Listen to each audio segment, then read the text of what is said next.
Magandang gabi. Kung pagod ang isip mo, kung mabigat ang dibdib mo, o kung gusto mo lang ng tahimik na kasama habang binabaybay mo ang kalsada, huminga ka muna ng malalim. Isang mabagal na hinga, isang dahan-dahang pagbuga. Habang umaandar ang sasakyan mo sa mahabang kahabaan ng EDSA sa gitna ng Metro Manila, hayaan mong ang bawat ilaw na madaanan mo ay maging bahagi ng isang kwento. Hindi ito kwentong nagmamadali. Hindi ito kwentong maingay. Isa itong kwento na sasabay sa takbo ng gulong mo. Mabagal, tuloy-tuloy, at payapa. Simulan na natin. Gabi sa EDSA ay parang ibang mundo. Sa umaga, ito ay magulo, maingay, naguunahan. Pero sa gabi, may kakaibang lambing ang lungsod. Ang mga ilaw ng sasakyan ay parang mahabang hanay ng alitaptap. Ang mga gusali ay tila higanting tahimik na nagbabantay sa mga taong pauwi na. Habang dumadaan ka sa Cubao, may kung anong pamilyar sa hangin. Parang may alaala na kumatok. Naalala mo ang unang beses mong nagpunta ng Maynila mag-isa. May dalang maliit na bag. May baong konting pera. May baong mas maraming pangarap kaysa takot. Kahit hindi mo pa noon alam kung saan ka dadalhin ng mga iyon. Sa Cubao ka unang naligaw. Sa Cubao ka unang natutong magtanong sa estranghero. At sa Cubao mo unang naranasan ang pakiramdam na kaya ko pala. Hindi man naging madali ang lahat, pero doon nagsimula ang tibay mo.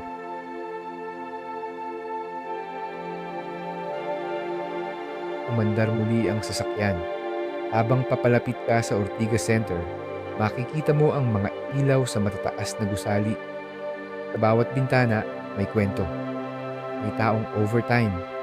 May taong nag-iisip ng pamilya. May taong nangangarap pa rin kahit pagod na. Naalala mo ang unang trabaho mo. Maagang gising, siksikan sa bus. Minsan kulang ang tulog, pero hindi kulang ang pag-asa. May mga araw na gusto mo nang sumuko. May mga gabing umuuwi kang tahimik, iniisip kung tama ba ang landas na pinili mo. Pero hindi ka tumigil. Dahil sa bawat pagod, may natutunan ka. Sa bawat pagkakamali, may bagong lakas na nabuo. Habang tumatawid ka malapit sa Guadalupe Bridge, mabagal ang daloy ng trapiko. Hinto. Andar. Hinto ulit. Dati, naiinis ka sa ganitong usad. Gusto mo laging mabilis.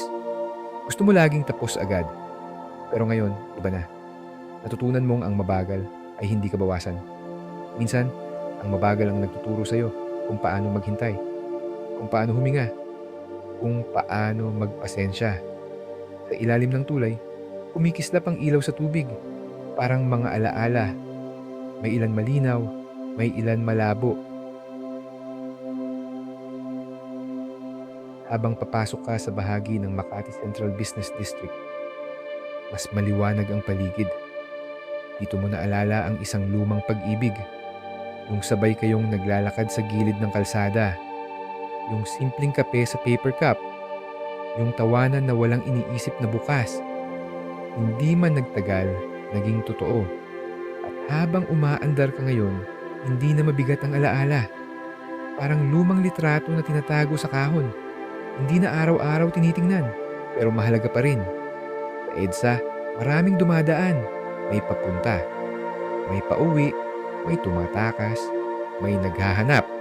At ngayong gabi, ikaw ay pauwi. Unti-unting kumukonti ang sasakyan. Mas lumalalim ang gabi. Mas nagiging tahimik ang mundo. Pinatay mo ang radyo. Sa unang pagkakataon, buong araw, narinig mo ang sarili mong paghinga. Mabagal, pantay, buhay. Napagtanto mo na kahit gaano kahirap ang araw, nakarating ka pa rin dito. Kahit may mga plano na hindi natuloy, may mga pangarap na naantala, may mga taong nawala sa tabi mo, nandito ka pa rin. Patuloy, tulad ng mahabang kalsada ng EDSA.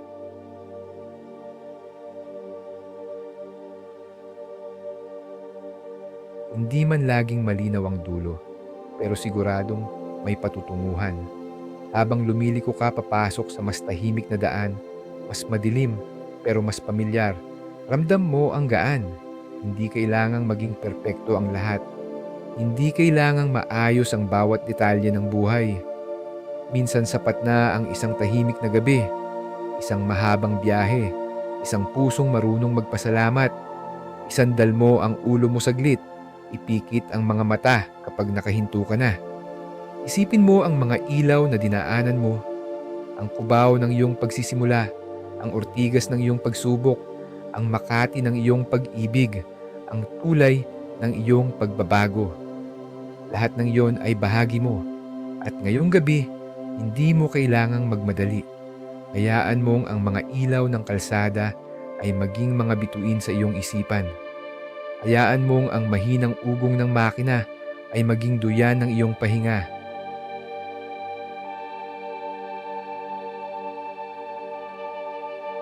Magandang gabi ulit. Kung nakaandar pa rin ang makina, kung dahan-dahan pa ring gumugulong ang mga gulong mo sa kahabaan ng EDSA sa gitna ng Metro Manila, hayaan mong ipagpatuloy natin ang kwento. Kanina, inalala mo ang mga nagsimula, ang mga pangarap, ang mga pag-ibig. Ngayon naman, pag-usapan natin ang mga tahimik na sandali. Yung mga hindi napapansin pero siyang tunay na bumubuo sa'yo. Habang umaandar ka, pansinin mo ang pagitan ng mga ilaw. May liwanag, tapos may konting dilim, tapos liwanag ulit. Ganyan din ang buhay. Hindi tuloy-tuloy ang saya. Hindi rin tuloy-tuloy ang lungkot. May pagitan, may pahinga. Sa may bandang SM North EDSA, makikita mo ang malaking gusali na minsan mong tinambayan.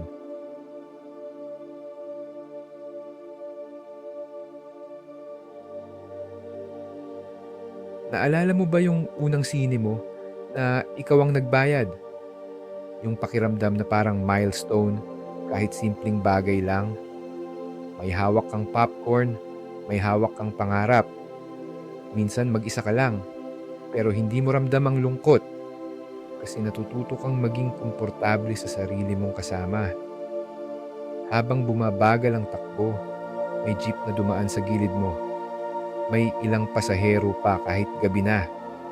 Naalala mo ang mga panahong wala ka pang sasakyan, yung nakikipag-unahan sa sakayan, yung pagod ang paa, pero tuloy pa rin. Hindi mo napansin noon na unti-unti ka palang umaangat. Hindi mo napansin na bawat sakripisyo ay may binubuong direksyon. Minsan kasi, habang nasa gitna tayo ng laban, hindi natin nakikita ang progreso. Nakikita lang natin ang pagod. Habang papalapit ka sa Shaw Boulevard, medyo masikip ang daloy. May mga motorsiklong sumisingit. May bus na mabagal ang usad. Pero ngayong gabi, hindi ka naiinis. Parang naiintindihan mo na ang bawat isa. Lahat may pinupuntahan. Lahat may hinahabol. Lahat may kwentong hindi mo alam. May lalaking tahimik na nagmamaneho sa katabi mong kotse. May inang nasa likod ng taxi na yakap ang anak. May estudyanteng nagre-review sa loob ng bus. At ikaw, isa ka rin sa kanila. May sariling mundo. May sariling laban. May sariling pangarap.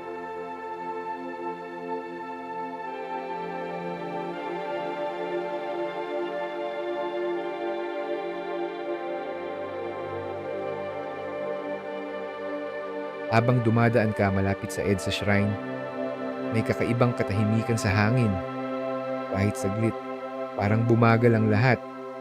Napaisip ka, ilang beses ka nang humiling, ilang beses ka nang nagdasal sa loob ng sasakyan.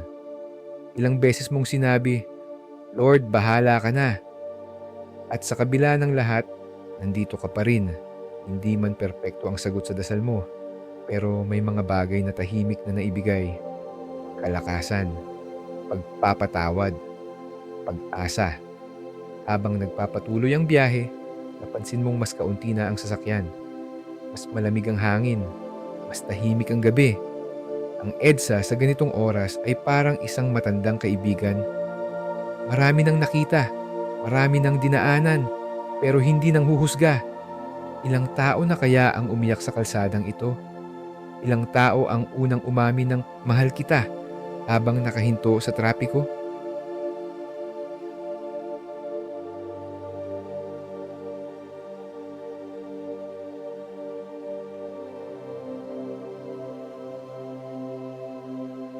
Ilang tao ang nagdesisyong magsimula ulit habang nakatingin sa pula at berdeng ilaw? At ngayong gabi, ikaw naman ang may sariling desisyon, hindi man malaki, hindi man grande, pero marahil ang desisyong magpatawad, magpahinga, o magpatuloy. Habang tumitingin ka sa rearview mirror, makikita mo ang mga ilaw sa likod mo, parang mga alaala. May ilan gusto mong balikan, may ilan mas mabuting iwanan na, pero pareho silang bahagi ng daan mo. Hindi ka magiging ikaw kung wala ang mga iyon. Unti-unti mong pinapabagal ang takbo. Mas malapit ka na sa pamilyar na lugar. Mas kilala mo na ang bawat liko.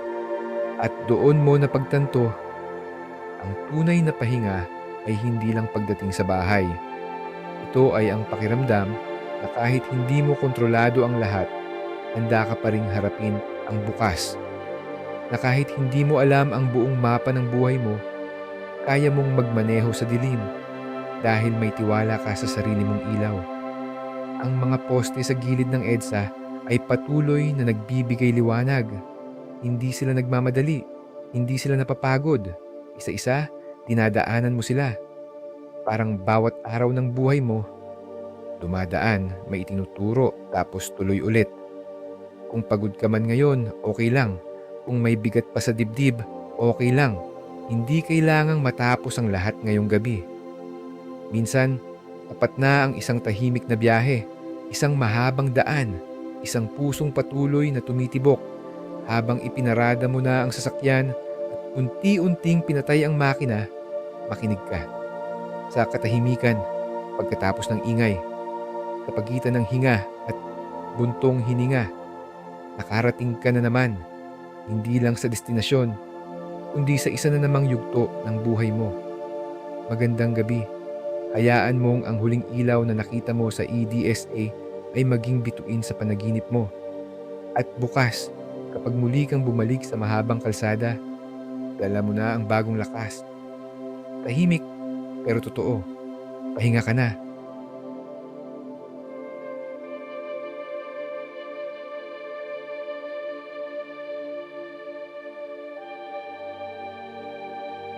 Magandang gabi. Kung pagod ang isip mo, kung mabigat ang dibdib mo, o kung gusto mo lang ng tahimik na kasama habang binabaybay mo ang kalsada, huminga ka muna ng malalim. Isang mabagal na hinga, isang dahan-dahang pagbuga.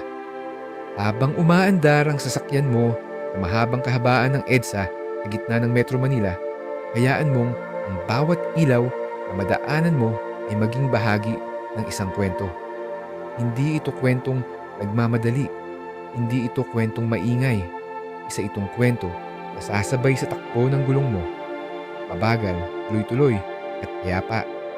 Simulan na natin. Gabi sa EDSA ay parang ibang mundo. Sa umaga, ito ay magulo, maingay, nag-uunahan. Pero sa gabi, may kakaibang lambing ang lungsod. Ang mga ilaw ng sasakyan ay parang mahabang hanay ng alitaptap. Ang mga gusali ay tila higanting tahimik na nagbabantay sa mga taong pauwi na. Habang dumadaan ka sa Cubao, may kung anong pamilyar sa hangin. Parang may alaala na kumatok. Naalala mo ang unang beses mong nagpunta ng Maynila mag-isa. May dalang maliit na bag. May baong konting pera. May baong mas maraming pangarap kaysa takot. Kahit hindi mo pa noon alam kung saan ka dadalhin ng mga iyon. Sa Cubao ka unang naligaw. Sa Cubao ka unang natutong magtanong sa estranghero. At sa Cubao mo unang naranasan ang pakiramdam na kaya ko pala. Hindi man naging madali ang lahat, pero doon nagsimula ang tibay mo. Umandar muli ang sasakyan. Habang papalapit ka sa Ortigas Center, makikita mo ang mga ilaw sa matataas na gusali. Sa bawat bintana, may kwento. May taong overtime. May taong nag-iisip ng pamilya. May taong nangangarap pa rin kahit pagod na. Naalala mo ang unang trabaho mo. Maagang gising, siksikan sa bus. Minsan kulang ang tulog, pero hindi kulang ang pag-asa. May mga araw na gusto mo nang sumuko. May mga gabing umuuwi kang tahimik, iniisip kung tama ba ang landas na pinili mo.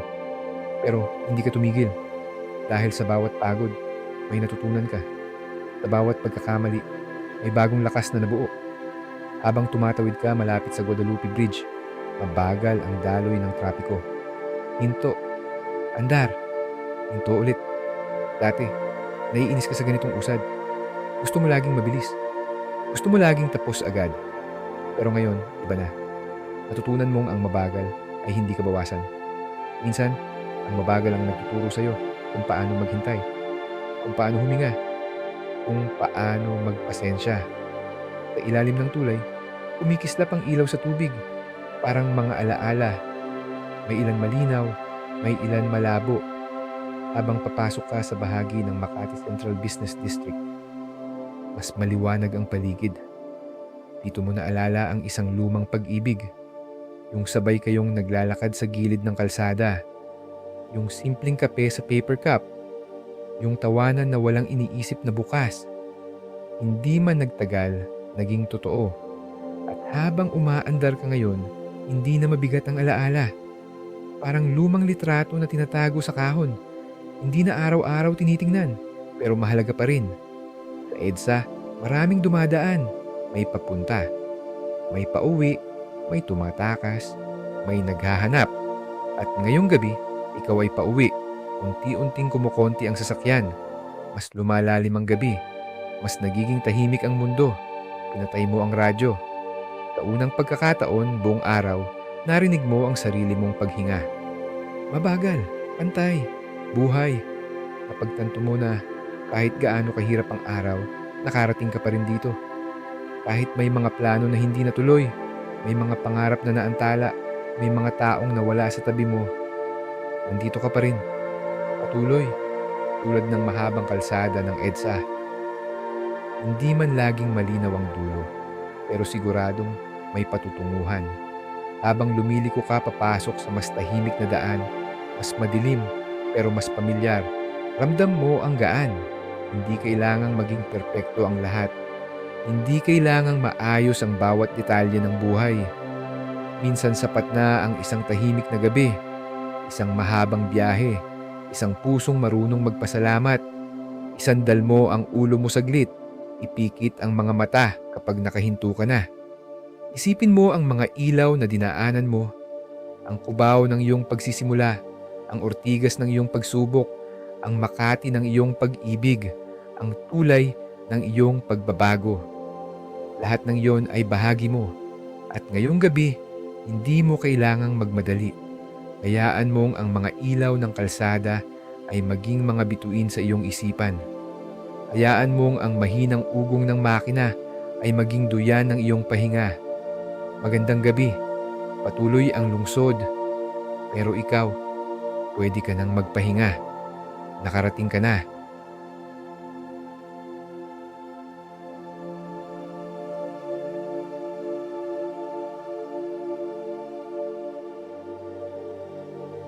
Magandang gabi ulit.